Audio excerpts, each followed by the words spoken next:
So I have sort of been adopted by Densu, if you will, but I've been in intern and campus recruitment for coming up on 8 years now.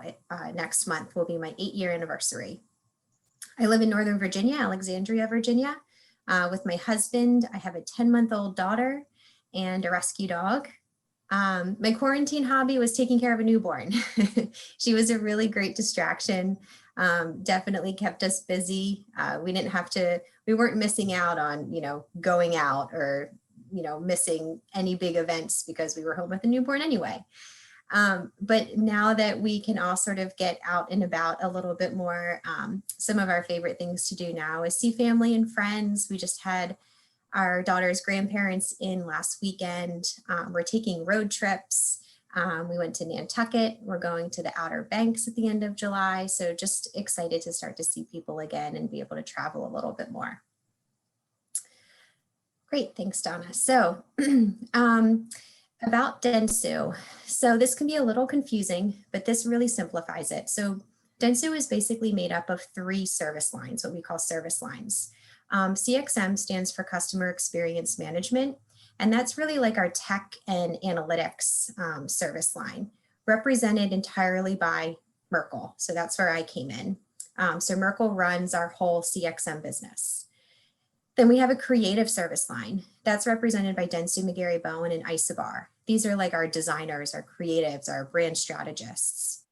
And then we have our media service line. That's represented by Carat, iProspect, and Densu X. And that's who does all of our digital media campaigns, whether it's paid social, display advertising, out of home, media investment, any way that you're marketed to digitally falls under the media service line. And we all roll up under Densu. Next slide. So a little bit more about these brands, kind of their taglines, where they exist, the size of the agencies. And then you'll also see listed here MKTG, which sort of sits outside of Densu. We're still connected to them, but they sort of operate under their own service line of sports and entertainment. They're a lifestyle marketing brand, so they do a lot of experiential marketing. They used to do a lot at events like PGA Tours or NASCAR or Super Bowl. Of course, although things have been a little bit different lately, but they sort of go out and do these like big brand activations. Next slide. So diving in a little bit more about the creative service line, again, as you can see here, our expertise is in strategy, brand development, creative and content development, experience design, PR, influencer marketing. Some of the creative work that you might have seen and be familiar with is things like American Express True Name Card, Oreo's Proud Parent campaign. We did a lot with Westworld. So some really big kind of splashes in the creative advertising space. And then within media, we do a lot of insights and planning, media buying, media planning, optimization, media effectiveness. Again, any way you're marketed to digitally, so you can see like the cell phones here. So through email, through search engines, through display ads or social media campaigns, or you can see billboards here, that falls under media. So any way that you kind of look around or engage with the world around you digitally, that's where our media work exists. And then lastly, CXM. So again, this is like our tech and analytics agency. Started as a database marketing company. So we have also a lot of developers, and they look at segments of markets and demographics and consumer profiles, thinking about like consumer journeys and loyalty strategy. So when someone buys a car, like what is their consumer journey? What path do they take when they decide which car to purchase? And then how do we make consumers loyal customers? Some of our clients here as well. So large brand name clients, everything from automotive to tech, to retail, to finance, to pharma, to nonprofit, all across different verticals. And then this is some of our leadership here. Jackie Kelly is our CEO of the Americas. Wendy Clark is our global CEO. Christina Pyle is our Chief Equity Officer. Just to call out here, they're all women. We love that. Seeing representation at our highest levels of the organization, and they're all fantastic people. I've got to meet all of them personally. They're all wonderful. So something I'm personally really proud of at Densu. And speaking of, a little bit about diversity here. So we have a very comprehensive vision for how we approach diversity. And it's a little bit different, we think, from how other people go about it. So first of all, we want to be transparent and we want to be held accountable. So we really take an honest look at how we are performing right now and what our organization looks like, and make sure we hold ourselves accountable to the different goals and the changes that we want to make. We focus a lot on representation and sponsorship. So making sure that we are representing diverse talent at all different levels within the organization and within all different roles, and then sponsoring and advocating that talent within the organization once they get here. Making sure that we're providing education opportunities for our employees. We host so many different sessions around a whole range of topics, really honest, raw topics around race, police reform, mental health, suicide prevention. So really powerful conversations happening within the organization to get people educated and continue to learn and help them along their path to understanding. And then client and community impact. So we don't just want to do this within Densu, we want this to reach outside into our larger local community. So how do we engage with clients to help us make this change even on a broader scale? And how does it affect our communities? And then this just highlights the diversity report that we actually just released last month. I'm going to drop a link in the chat to this diversity report. This is an industry first. We are the first in the industry to release such a comprehensive report about our diversity initiatives and actions. Next slide. So I really recommend a read through this if this is something that you're interested in or something that's important to you, but it covers our BRGs, our business resource groups. We have people representing from different races and disability, our LGBTQIA community, parents, our employees of different religious faiths, our military and veteran employees, and our women. Next slide. It also talks again about representation and sponsorship. So how we're building a more diverse workforce at Densu, and partnerships like New York Ad Club are key to helping us do that. We also partner with Ad Fellows, Co-op, MATE, and Most Promising Multicultural Students, which is run through the American Advertising Federation. And then this is, again, some of our work. So feel free to Google some of this, the Oreo Proud Parent campaign I mentioned, the MasterCard True Name campaign I mentioned, really powerful campaigns that speak not only to the creative talent of our creative service line, but also how we're trying to use our creative talent to be more impactful in the communities and really take a stand and make more of an impact on diverse and underrepresented communities. Some career opportunities that are available. So these are kind of the types of roles that you could expect to start if you were to join Densu. So we have roles in digital, we have roles in analytics. You can go into more of a coordinator or account management position. We have creative roles in creative account management or brand strategy, or pure design, copywriting, content creation if you're a true creative type. And then we have sort of 3 different programs. These are mostly for graduates. The Densu Media Academy is a 12-week immersive training program for recent grads interested in learning media buying and planning and programmatic. The MKTG trainee program is for recent graduates. It's 6 months to learn about lifestyle and experiential marketing. And then the Densu Summer Experience is our internship program. And we take both current students that are finishing college and graduates in various positions within the Densu Summer Experience across all of our service lines. So you could come into Merkle, you could come into Carat, you could come into a creative role. We have 67 interns this summer.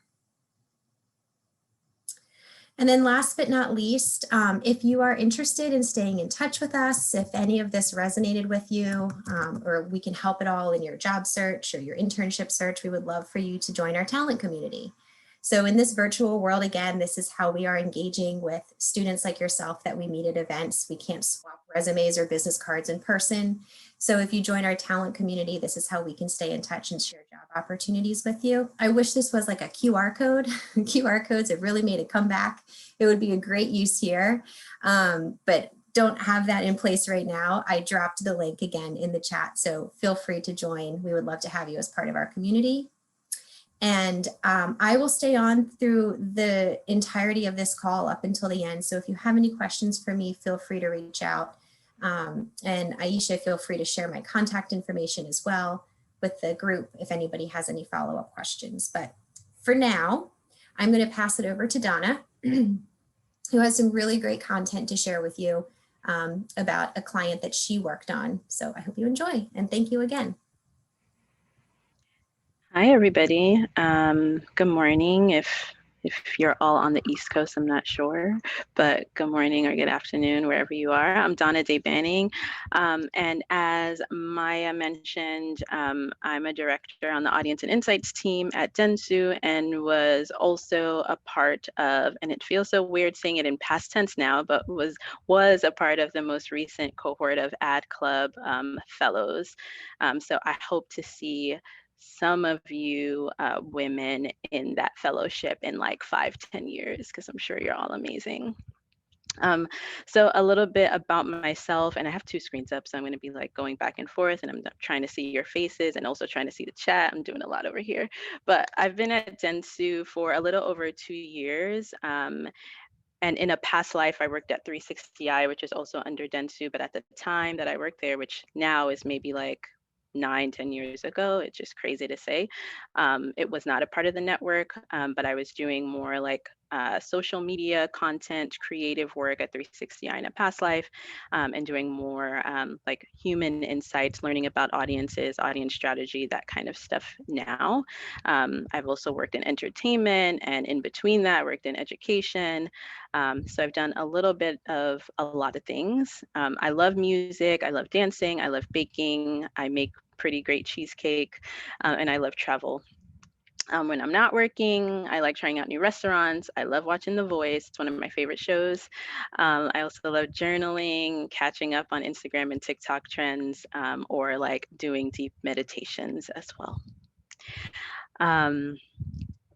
So a little bit about like how I like to work. This is typically like when I'm introducing myself to like new people on the team, but you could read that on your own. We'll move on to what I do in terms of like insights work, and wanted to ask the group if you all know what an insight is, or when you hear like insights, what you think of. Is it okay for them to unmute? I don't know if that, feel free to like, or put in the chat or unmute. Would love to hear your thoughts on what you think insights is. Anyone can jump in. So an insight, oh, you want to speak?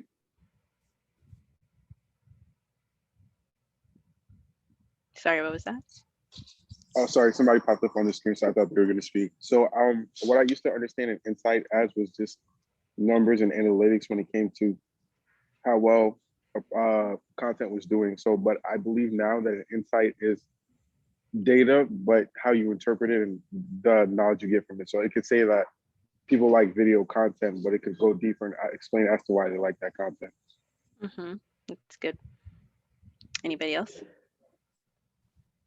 Yeah, I was gonna say it was like a significant truth about the consumer. I like it. I like it. Yeah. I would say for me, it takes looking beneath the surface to uncover or discover a truth about humans. It's a little bit of data, a bit of intuition, a bit of logic, a lot of questioning, a bit of discernment, and a whole lot of empathy. That's how I see insights work. And it's really what fuels creativity and makes things more tangible. And then lastly, a little bit more about myself. So I was born in Brooklyn, New York. My family's from Ghana. A daughter, sister, aunt, friend. I love Caribbean carnivals. That's a picture of me in Trinidad in like the whole costume getup. And also I consider myself a storyteller. So I forget who it was. I think it was Jesse who was talking about like you can get a data point and say people like video, but what does it actually mean? And that's where I really like to lean in is making sure the data lifts off the slide so that people can actually visualize who these people are and how you can set a good foundation for strategy that eventually becomes hopefully a really great campaign out in the world. So let's get into this case study. I'm excited to take you through this work that I did for a brand called Bevel, which is under the P&G, which is Procter & Gamble umbrella.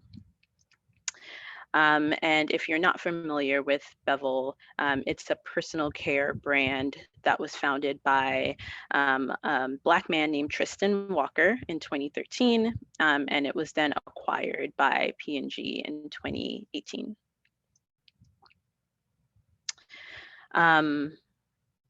To set the stage a little bit, let's go to back up here. P&G came to us, or Bevel came to us about a year ago now. I think it was at the top of last year. They were launching 11 new personal care products on their platform. They initially started as a men's grooming line, and they were going to expand into like body care.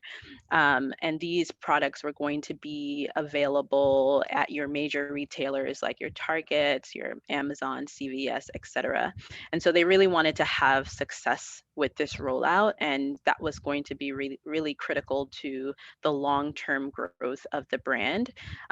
Unfortunately, at the time, Bevel had pretty low awareness and trial among their target audience. They were specifically targeting Black men of color.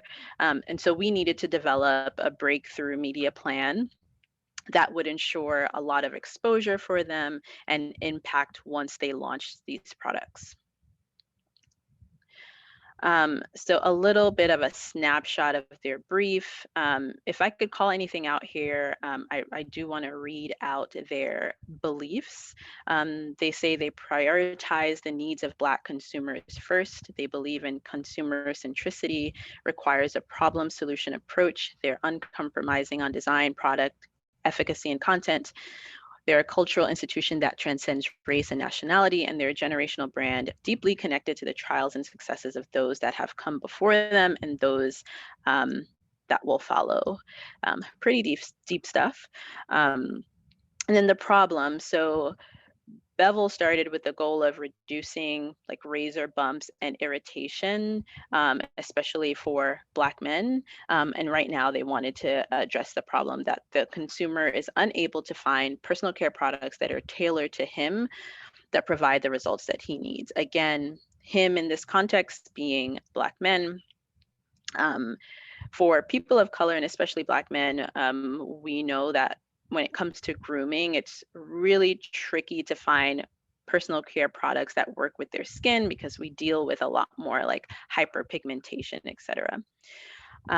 So I mentioned when I was talking a little bit about myself that I worked at 360i in the past, doing a lot of social media, like social listening and content creation for socials. So I have a lot of that skill set in my back pocket. And so where I typically like to start with my audience and insights work is on social media to see what people are saying and what they're talking about, especially if I don't have the opportunity to talk to people in real life, which last year I wasn't going to be able to do that because of the panoramic that was happening. So I do a little bit of scrappy work and see what people are saying, and the internet always comes through. So at the time that I was working on this, I went on Twitter and I put in certain keywords and came across this thread. with Daniela, who said she was doing a little bit of market research, and she put out a call for exactly the type of information that I was looking for. So she says, doing a little bit of market research, please help. Do men actually use media sites like GQ, Men's Health, or Men's Skincare? Where do men go to get tips, advice, product recommendations for skincare, grooming from social media? Is it websites, magazines, blogs, influencers? It was perfect. Timing was perfect, very like serendipitous. And I want to call out something else here that was really important from a cultural perspective. I took the time out to take a look at her bio, and she called out being Latina and being that this project was focused on Black men. I also had to pay attention to the responses that were coming into her question to make sure that they were coming from the audience that I needed that true insight from. And I kid you not, like 99% of the responses that she got were from Black men or from men of color, which was great. So already on a good start here. And if at any point you have questions, let me know. I don't have the chat window up, but let me see if there's anything. And I'm sure Maya will let me know, or Aisha will let me know if there are questions. Oh, the pandemonium, yeah, the panini, all of it. So from here, so I went down that rabbit hole of responses and just started to, jot things down. And people were saying that, they were looking to word of mouth. Someone said between his girlfriend and esthetician, they put him onto new products. They didn't really pay much attention to skincare outside of just washing their face and moisturizing. Pretty basic in my opinion. And quite a few people were talking about getting recommendations from women because that's who they trusted, whether it was a partner or a friend or a mom. Some people called out social media platforms. There was quite a bit of mentioning of YouTube. And what was interesting in that regard was that even though they were watching or getting recommendations from social media, they were also very aware of the fact that even in magazines or on social, people are paying influencers or publications to get their product featured. So what that told me was that getting information from someone that these people trusted was going to be a barrier that we would need to overcome. Something else that came through in the responses was that they were also looking for products that were marketed specifically to them being Black men. And so as a Black woman, that was really a really interesting tidbit. As I said, Black skin is very different. And so the fact that they were looking for products that were very targeted to their skin was something that was going to be important for me to share with the clients. And also, they wanted something that served them. So what came through is that they wanted to be able to support something that was also Black owned potentially. So that was also another interesting tidbit and something that we would need to communicate as potentially something that Bevel could lean into. Maybe they wanted to lean into the history of the brand and the fact that it was founded by a Black man. That would be an interesting angle for this particular audience as well. So what we uncovered about the audience here is a snapshot in terms of the key takeaways, and then I'll take you through how we got here. So in terms of culture, we found that there were high cultural masculinity standards that often created a barrier with personal grooming routines. Cultural icons and passion points would help Bevel build their street cred. From a consumer perspective, we learned that they wanted the things they wanted to buy things that could reflect their status, and they're willing to pay more for the right grooming product. And then from an overall landscape perspective, media landscape perspective, where we wouldn't be able to outshout in terms of share of voice, like going up against our competitive set, who are, have been in the game much longer than Bevel has, we can outmaneuver them by winning the hearts and minds and being authentic and leaning into what we know about them. So content partnerships and selective channels could help us leverage destinations that this person trusts. So we want to, by showcasing the brand story and showing up with heightened relevance, Bevel can win through authenticity and discoverability.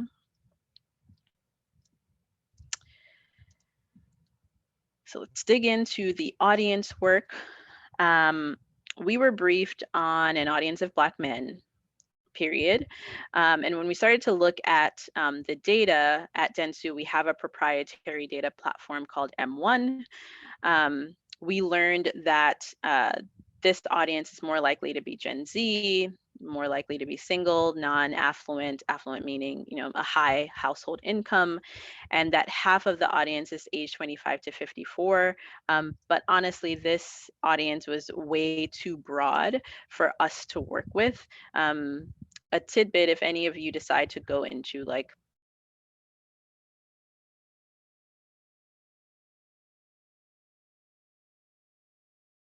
and sometimes it is a good one and doesn't need much refinement. In this case, if we really wanted to find the right consumer, it was going to be important for us to go beyond just a big chunk of Black men. We want to learn a little bit more about like the right type of Black men in this case, or Black man in this case. So we went and created a little bit of a design audience, is what we call it, so that we could hone in on their prime prospects. So going from something that's demo based, demos meaning just looking at gender or a particular age. A lot of brands are targeting Gen Z. What else can we layer into this audience to make it a little bit more nuanced? And so we refined that a little bit and went from the demo-based audience defined as Black males to recommending we look at Black men who are exhibiting the sort of behavior that we want. And that behavior is spending on grooming products or spending on clothing because we know that status is important to them. So once we defined that audience in our tool M1, I started to take a look at their attitudes, and what came through was that convenience and status is important. We were seeing over-indexing on liking to regularly order from meal kit services. They tended to spend money on luxury products to showcase their success. They felt that international brands specifically had status. And then from a media perspective, they were listening to ads in their car. They were interested in streaming user-generated content in real time. And they were also influenced by DJs. So all of this is starting to help us put together the pieces for who these people are in their day-to-day life. And I see, so you created the audience based on what you wanted. How did you narrow down the audience? I'm a little confused on this part. So I'll go back. So I'm assuming you're asking how we got from Black males to this design audience. So we like, in terms of audience strategy, we ground our audiences in like what the business needs, but also consumer understanding. So in the pre-work, the pre-research that I had done before building, there were certain things that stood out in terms of Black men or Black men who use personal skincare products. And so building that into the audience first was going to be important because we want to start with the people that are already exhibiting this type of behavior that we want. If we go and put money towards like the entire population of Black men, there's going to be a significant amount of those people who are not interested in personal skincare, who are not interested in, wearing things that reflect their status. They are not the ones who are going to be spending money on Bevel, which is ultimately what we want. So we want to build that in first. I hope that answers your question. If not, let me know.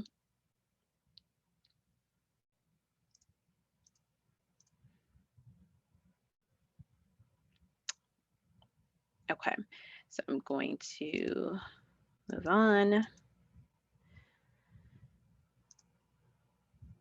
Okay, cool.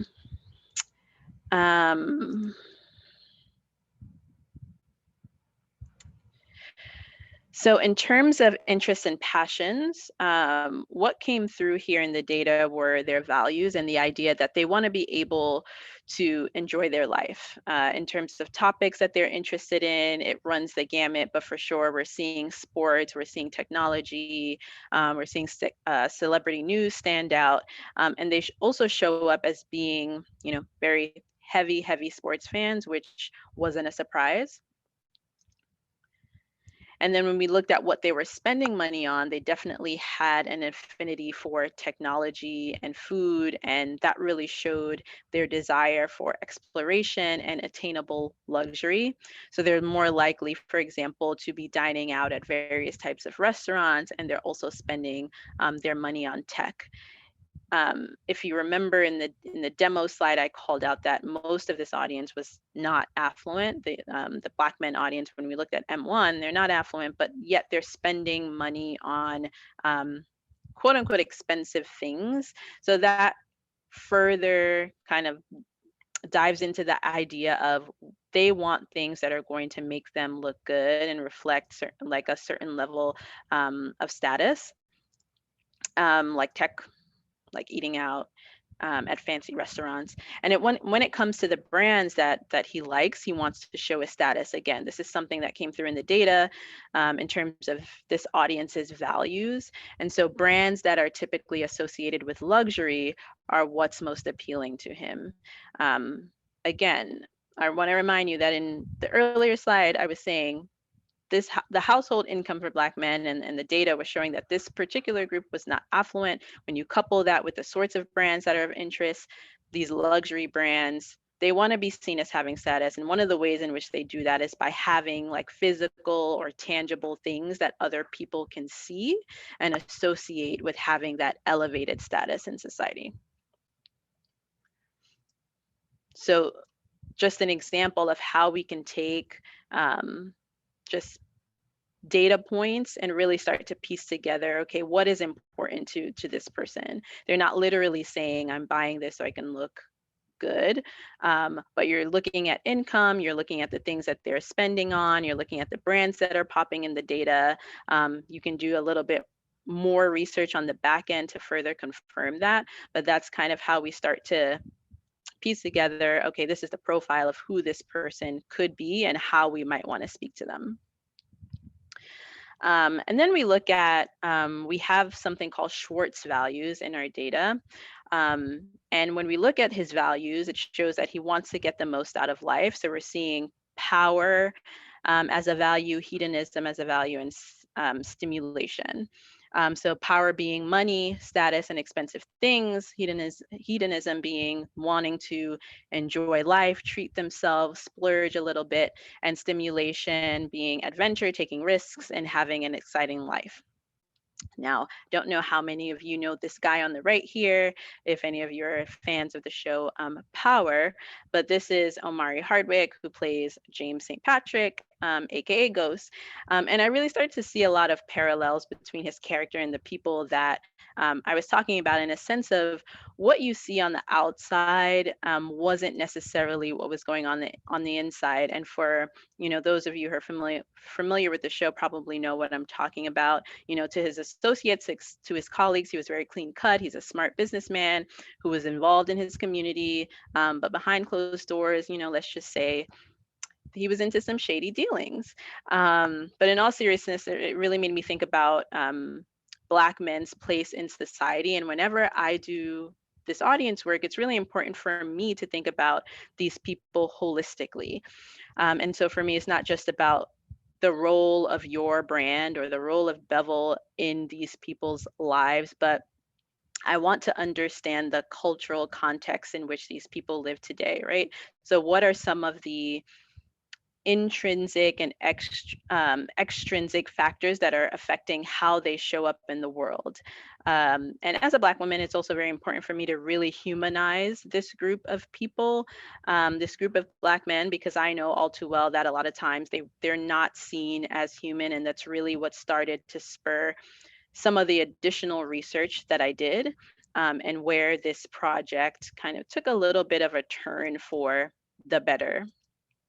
So I did some additional digging, more like looking at psychology, research papers, and things like that. And what I found was that Black men are often imposed with nearly unattainable standards for masculinity. And, this statement is a bit heavy, but it's true. Statistically, 4 out of every 5 Black men have experienced some type of bullying from their family members and or peers about how they act or dress or choose to live their life.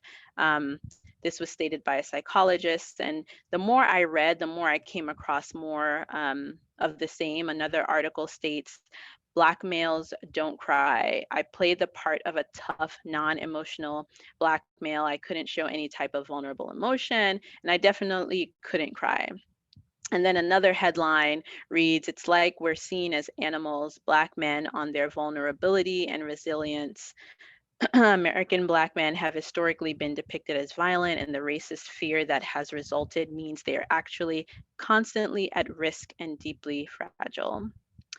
And at the time that I was working on this project, even though it was early last year, maybe early spring, we had not yet experienced the George Floyd situation. But looking back at this work, it's spot on, and it's something that Black men have been experiencing for centuries. And it was important for me to make sure that this was something that the client was aware of. And of course, the goal isn't for Bevel to come in with their shampoos and body washes and solve all these problems, obviously, but it was another way to illustrate the barriers that we would have to overcome when we spoke to this community, right? So knowing this, that led us to the insight that these men are looking for safe spaces and a feeling of community. And I came across a thread again on Twitter that brought me so much joy. Someone posted, let's start a thread of Black men doing skincare here, please. And it was great because these men felt like, okay, wow, now I have this permission almost to be my true self. I have the permission to share that I like a face mask every now and again, and I love this lip scrub. And it doesn't make me any less of a man because I like to take care of my skin. I'm going to read out this Twitter post here because it actually even called out Bevel. This man says, okay, here we go. Don't judge because it's random. Bevel face wash, Soko Glam, Then I Met You gel cleanser for a double wash, Glossier Bounce and Glow serums, Bevel gel moisturizer, Kiehl's daily moisturizer, Glossier Future Dew, and Mario Badescu rose water spray and go. A bit of a routine here, and definitely an upgraded from the person that said, just a basic face wash and moisturizer. But I love how this taps into them wanting this safe space, and not feeling like what they're doing here makes them, any less of a man, and that they can be open about these experiences with other Black men. I'm seeing lots of chats. Yes. Wonderful. Great, great, great. Yes. Love it. Okay. So from here, that was a lot of really great, juicy stuff. And then it's great, but we have to continue to back it up with like some sourced, data. So here's some stats from Mintel. That talks about the fact that Black men who use personal care products are more likely to have well-maintained facial hair. It says about half of Black men say they have facial hair, and additional 29% agree they ensure their facial hair always looks neat. Black men are also most likely to say they feel self-conscious if their skin isn't clear. 21% of them say that, versus 16% of males overall. So just to back up a lot of what we're seeing from the social listening, the primary research, et cetera. And then we start to get into, again, because we're in the media business, how can this translate into where we show up? We kind of know, okay, these are the barriers and ways in which we can communicate them, knowing them, the headspace that they're in and the safe space that they want. But when it comes to actually planning and buying the media, where do we show up? So we're using the data to support this from M1, and it shows that it kind of transcends ethnicity. So when we're thinking about the Black consumer, the Hispanic consumer, the Asian consumer, it doesn't mean that we have to pigeonhole ourselves to those particular platforms only.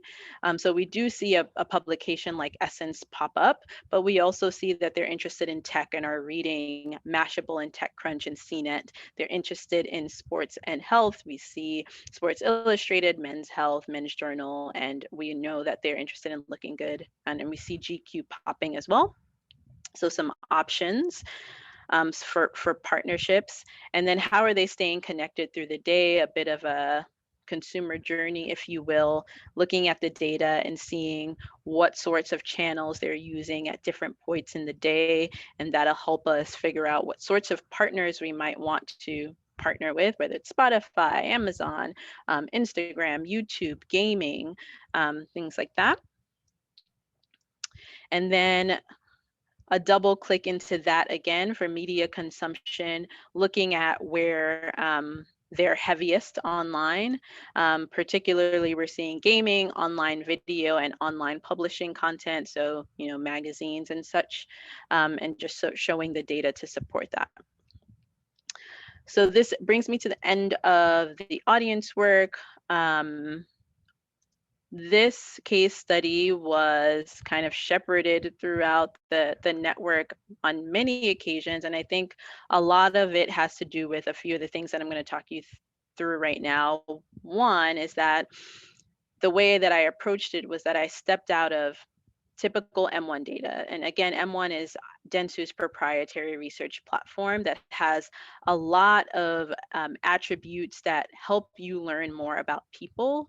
But I think it's also important to look at social media and see what people are saying. Watch those YouTube videos and see what the reviews are talking about. Talk to actual people if you can, and add that as a supplement to the M1 data or whatever research tool you're using. Two, it also positions the problem in the context of culture. So when I talked through looking at those psychology reports and reading the headlines, how are people talking about this audience? What's going on in culture, what has been going on in the world as it pertains to Black men, and how is that going to impact the way that we approach messaging and communicating with them? I feel like it's important to do that, and it was done well here. And it also provides value to planning and creative. So from a media buying and planning perspective, we have that here in looking at what channels might work best, where are they spending their time, what times in the day are they on certain platforms, but also from a creative perspective, when you really get into the mindset of these people, what are their challenges? What are they feeling? What might they be feeling? What are they talking about when they talk about skincare? Or outside of the category of skincare, what is their life like? That will provide the value from a creative perspective. And a lot of times for the audience and insights team, we might kind of break off from the larger team and do our work in a silo and then go back and share out the learnings, which works well most of the time. But for this, I worked really closely with the strategy team, so we were in lockstep every step of the way, so that by the time you get to the end of the audience work, you don't find out that, oh, maybe it doesn't work or it doesn't set up the proper foundation for the strategy team to then take it and figure out what their approach should be. So that worked really well here as well. Phew, so that was a lot. Let me know if you have any questions, thoughts.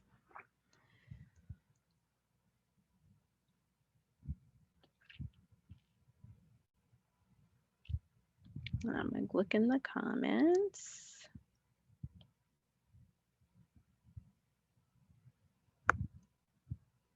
Any questions?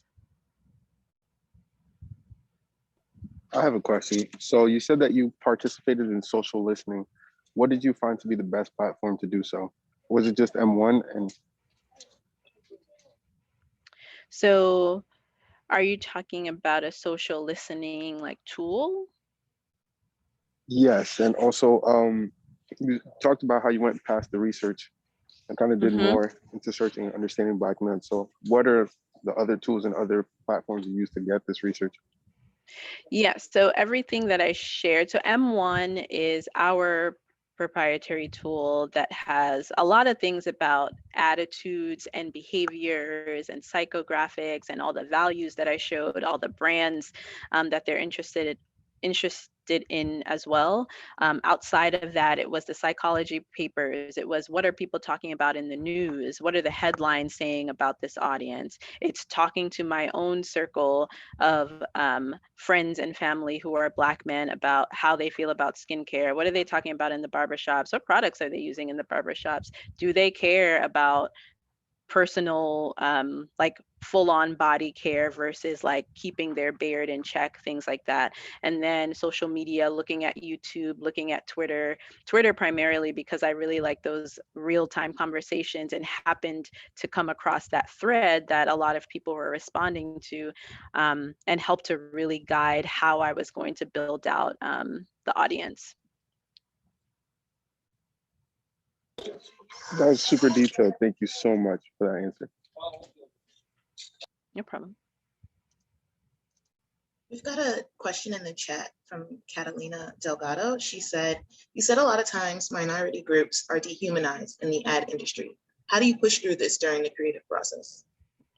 That's a really great question. And I think the first thing is being able to be a part of the creative process, because sometimes that's not even an option, especially you know, Amber went through those creative service, the 3 service lines, and I'm in the media service line, not in the creative service line. And there are certain accounts that are not integrated in terms of working on both. For example, Subway is one of our clients, and I used to work on the Subway business, and that was an integrated account where they had the Densu agency, McGarry Bowen, as their creative, one of their creative agencies, and then Carat as their media agency. So in that sense, I was able to be at the table working in lockstep with strategy on, let's look at the data, let's see what people are saying. If we need to do extra surveys, let's do that to really learn about what these people need and want. And my role really is to be the voice of the consumer. So when that is possible, it's really just being at the table and making sure that there's a good relationship between you and that creative agency. Especially in that case, they were in the Densu network, so it was wonderful. Sometimes you'll work on a business where the creative agency is, you know, separate, and maybe they don't even communicate with you as often. And I always push for whenever possible, if there's any sort of data that I can provide to give them a better sense of who these people are, because they have their own tools and I'm sure they're doing the research on their end. But if there's any way that I can provide some additional color and be at the quote unquote like table with that information, then I'm going to do that. What tactics do you suggest using when collecting statistical data? Tell me more about that, because that might not be under my purview. That might be more like an analytics question. If you don't mind coming off mute to maybe tell me more.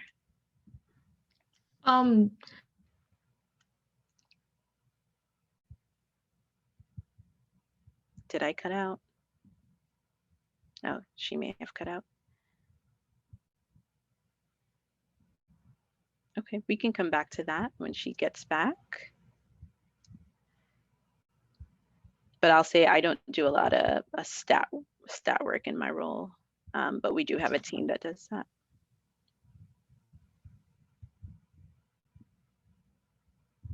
Any other questions? Thoughts? Can you relate? Is this exciting work, an industry that you might maybe didn't know too much about, or a department you didn't know much about that you do now?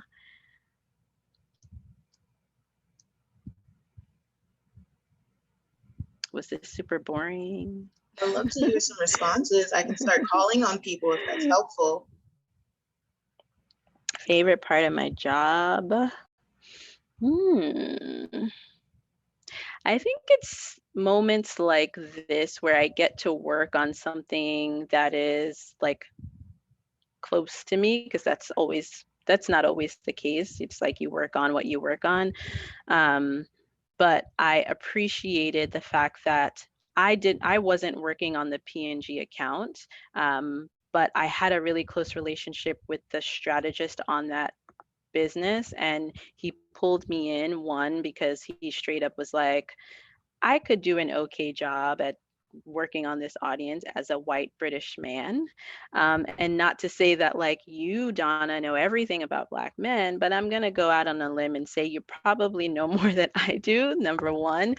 And two, like I've worked with him on other accounts and new business, and he likes the way that I approach insights work. So he knew that I would make sure that I was like coming at this from a human-centric approach. That's something that's really big at Carat specifically. It's all about designing for people. And so I like being able to go beyond the tools that we have, whether that's like tapping into the fact that I watch Power, like random but related. Like I can pull in my day-to-day experiences and my day-to-day life and use that to somehow weave in a very interesting story about people. I think that would be my favorite part of what I do, just talking about humans. Super interesting. I love how you zoom into this. Thank you.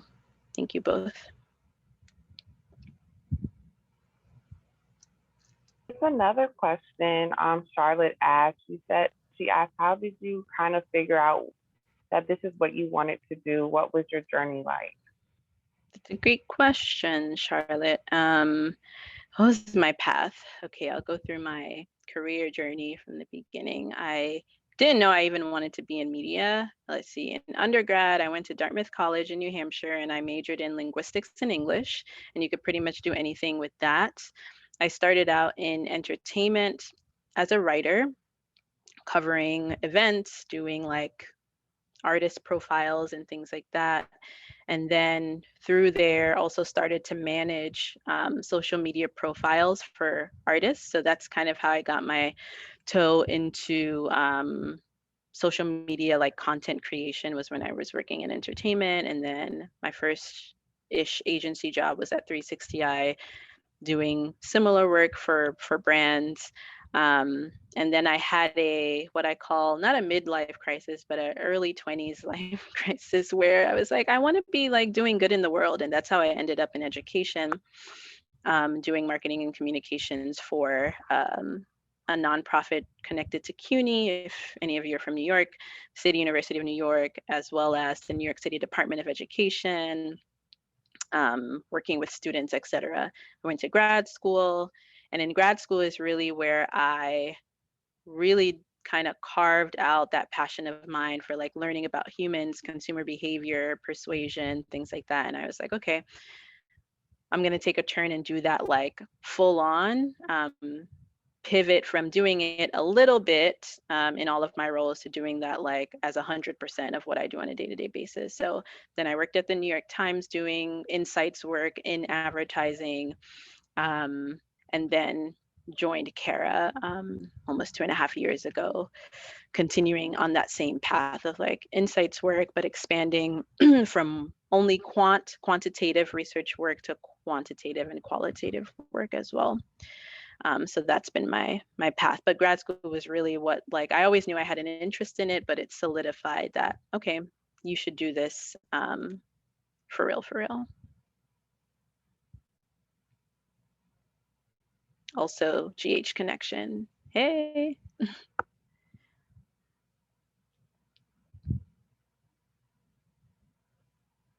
Cool, cool. We have time for one more question.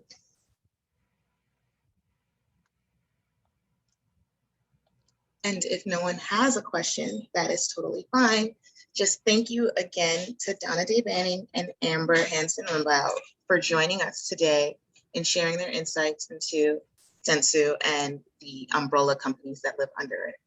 So Donna is going to share this presentation with me, and I'm going to share it all with you in our virtual Lunch and Learn updates. Thank you again, and you all have a great early afternoon. Thank you, everyone. Bye. Bye. Thank you. Thank you. Thank you.